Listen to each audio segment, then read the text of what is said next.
Coach Dan here. I'm going to show you one of my favorite combos, and then we're going to go into it and give you some details as to why I like it and how I think that it works really well for everybody.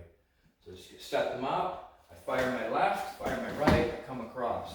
So when I'm doing this, what I want to set them up, I'm just going to move a little quicker. Just 1, 2, 3. What I do is I blind the person a little bit with their own gloves, and I use my own glove. So when I step in, I bring it right to the center line, but I'm actually outside of their center line. My center line I would be here. I'm stepping to where his rear foot is so that he can no longer recover relative. Then when I throw this, if he decides to move a little bit, he moves directly into my targeted leg kick. So when he comes back, I orient myself in the position that I want to hit that side of the leg. So the only way that I'm going to get that side of the leg is if I fire my jab slightly to the left.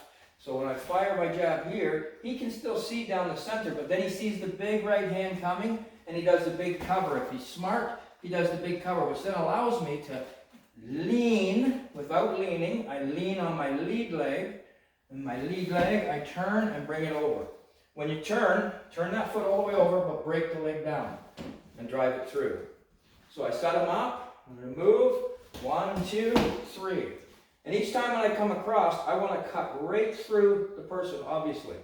If I want to increase this technique, when I'm here, 1, 2, 3, I can literally reverse it and just come right out of it and kick.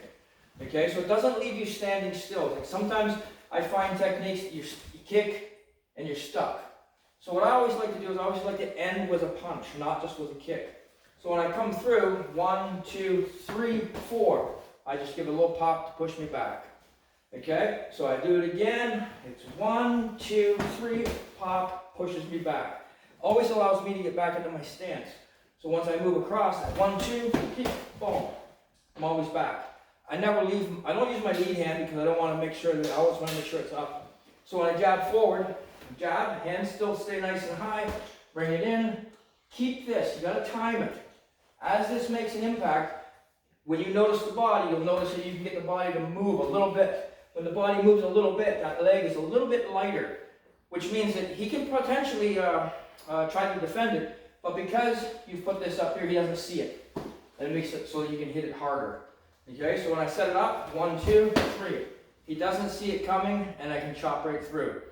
On the way back out, if he feels like he's comfortable, when I've done this, and I just want to step out with my lead leg, I can then clear the lead leg and again drop him down and come in with my uppercuts or anything else.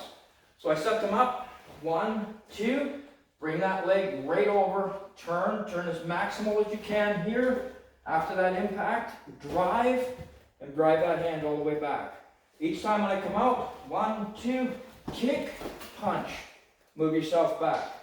If I add the last portion of here, 1, 2, here, catch on the inside of the knee.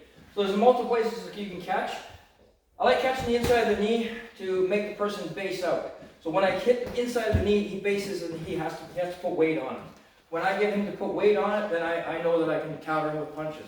So I can come in, 1, 2, I can make my impact here. As I shove off here, he bases himself out. I have uppercuts, hooks, everything. So it sets him up in a very awkward position so that he can't counter you as well. When I'm setting him up, I want to be here. It's difficult for him to see. He can see just through this little gap in his gloves, and I cover that gap up, and then I'm disappeared. I'm on this side of his body. Okay? And because there's pressure here, it makes it a lot harder for him to try to throw that back leg. So you never want to just go like this. You swing out like this, that's the person's power leg, power knee, you're going to get a big, big kick. But if you set him up, 1, 2, and there's enough of an impact that sets him onto his heel, even a little wee bit, he will have a hard time countering you with a punch or a kick from the bottom. You come across here, and then you come back out. So if that's coming through, 1, 2, kick, jab, back out. Again, if I want to add the last part, 1, 2, kick, punch, and come out. 1, 2, kick, punch, kick. Okay? So any of those combinations you can use. I like the combinations purely because it protects me 90% of the time that I'm moving in. When I'm coming in with that jab, I'm covering a portion of his head, but I'm hiding behind my jab. So I literally hide behind my jab. My right hand is held nice and high and tight. because it's going to guide right down where my left hand is. So when I bring it in, I'm already there. So now I'm on that far outside again. And I have him in a slight tilted fashion. I then can bring that leg in and get a nice good counter off that leg, and then I can punch my way back off.